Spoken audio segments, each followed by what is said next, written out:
মনে রাখবেন, আপনার স্বামী যতটুকু যৌবন নিয়ে এসেছে, এটা লেখা হয়েছে সে অতটুকু যৌবন ভোগ করবে।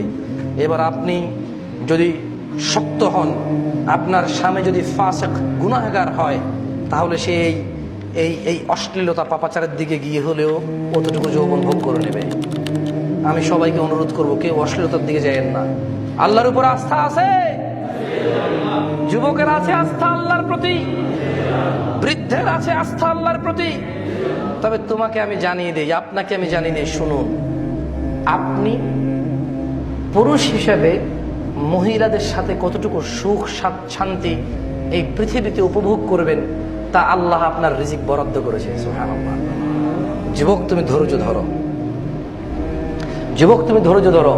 তোমার জন্য আল্লাহ যে রিজিক রেখেছে এটা কমবে না, এটা তুমি ভোগ করবেই করবে, আল্লাহ তোমাকে দিবেই দিবে। তুমি এত তাড়াহুড়া